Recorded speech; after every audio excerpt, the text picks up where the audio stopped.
नमस्कार.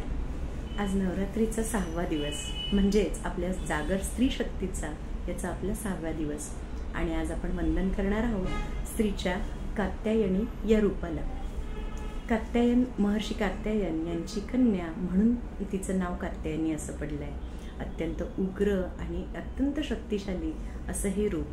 तर ही जेव्हा महिषासुराचा खूपच अत्याचार वाढला होता तेव्हा ब्रह्मा, विष्णू आणि महेश या तिघांच्या तेजातनं हिची निर्मिती झाली आहे आणि अत्यंत अशी तेजस्वी सिंहावर आरूढ असलेली, एका हातात तलवार आणि कमळ अशी असलेली ही देवी.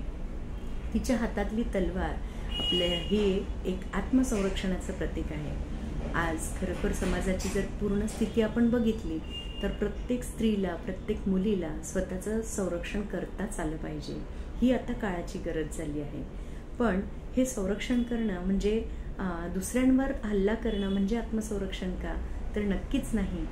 तर केलेल्या आपल्यावर जर एखादा हल्ला झाला तर त्याला प्रतिकार करण्याची आपल्यात शक्ती असणं ते म्हणजे खरं आत्मसंरक्षण. आणि हे आपल्याला या देवीचं रूप शिकवतं. तर हे आत्मसंरक्षण किती छान पद्धतीने आपण शिकू शकतो याचं छान उदाहरण म्हणजे आपल्या कुस्तीपटू बबिता आणि गीता फोगाट या दोघी बहिणींनी ज्या काळामध्ये मुलींना खेळामध्ये पुढे जाणं सुद्धा चुकीचं समजलं जायचं, तशा काळामध्ये आणि त्यातल्या त्यात हरियाणा म्हणजे जो पुरुषप्रधान एक आपलं राज्य आहे त्या राज्यामध्ये त्यांच्या वडिलांनी पूर्णपणे त्यांना साथ दिली, ते धैर्य दिलं की तुम्ही हे करू शकता. आणि आज खरोखर या दोघी बहिणींनी की फक्त राष्ट्रीयच नाही तर आंतरराष्ट्रीय स्तरावर सुद्धा कुस्तीमध्ये किती छान नाव कमावलं आहे आणि आपल्या देशाचं नाव हे उंचावलं आहे हे आपण पाहतो. खरोखर हे आत्मसंरक्षण खूप गरजेचं आहे आणि प्रत्येक स्त्रीने ते केलंच पाहिजे. त्याचबरोबर आपण अन्यायाविरुद्ध सुद्धा आपल्याला आवाज उठवता आला पाहिजे. कारण जर जे अन्याय करतो त्याहीपेक्षा जास्त गुन्हेगार जो अन्याय सहन करतो तो असतो. आणि खरंच आजकाल आपण बघतो की किती पण आपण स्वतःला मतवादी समजू, खूप आपण एकदमच काय म्हणता येईल त्याला खूप छान विचार असलेला समाजात सध्या आपण आहोत असं जरी समजलं तरी अन्याय हा होतोच आणि स्त्रियांवर तर नक्कीच होतो. मग तो घरातला का असेना किंवा आपण कामाच्या ठिकाणी होणारा अन्याय का असेना, समाजात होणारा का असेना, पण या अन्यायाला प्रतिकार करण्याची ताकद, ही शक्ती ही आपल्यामध्ये असलीच पाहिजे. आणि ही ताकद कशी असते आणि खरोखर फक्त म्हणजे आपल्याला स्वतःचं संरक्षण करणंच गरजेचं नाही तर आपल्याला कायद्याचं ज्ञानसुद्धा गरजेचं आहे. आणि याचं एक छान असं ऐतिहासिक उदाहरण द्यायचं झालं तर 1986 सालच्या शाह बानो ह्या ज्या होत्या यांनी आपल्या पतीला जेव्हा घटस्फोट दिला तेव्हा पोटगी मिळावी म्हणून त्या सर्वोच्च न्यायालयापर्यंत लढल्या. आणि खरोखर तेव्हा म्हणजे विचार करा की त्या काळामध्ये किती भयंकर असं पुरुषप्रधान ते सगळ्या गोष्टी होत्या आणि कितीतरी धर्माचे ठेकेदार समाजामध्ये होते. त्या सगळ्यांच्या विरोधात जाऊन त्या सगळ्यांशी लढून त्यांनी सर्वोच्च न्यायालयापर्यंत धाव घेऊन त्यांनी स्वतःचा हक्क मिळवला.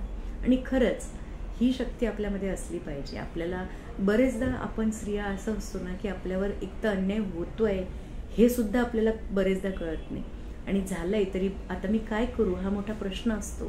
त्याचसाठीच आपल्याला हे शिक्षणही गरजेचं आहे आणि आपल्याला ही माहिती घेऊन त्याच्याविरुद्ध लढण्याची ही ताकदही गरजेची आहे.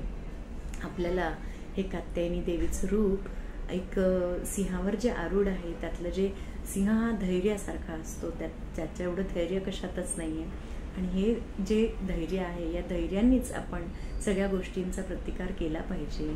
आपण तो अन्याय सहन न करता त्याच्याविषयी छान लढलो पाहिजे. त्याचबरोबर निर्भयता ही आपल्यामध्ये असणं खूप गरजेचं आहे.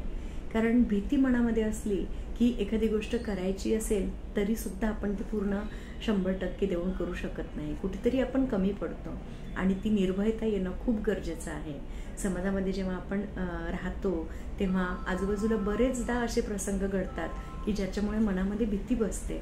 पण असं घाबरून नाही चालणार तर निर्भय होऊन आपण राहिलं पाहिजे आणि आपल्या मुलींना, आपल्या सगळ्या मैत्रिणींना सुद्धा आपण ते शिकवलं पाहिजे.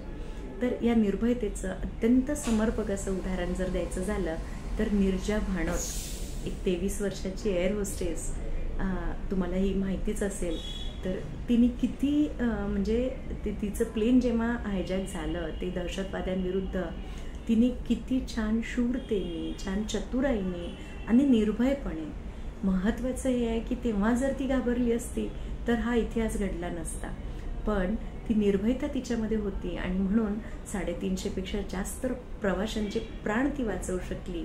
पण हे करता करता मग स्वतः मात्र शहीद झाली.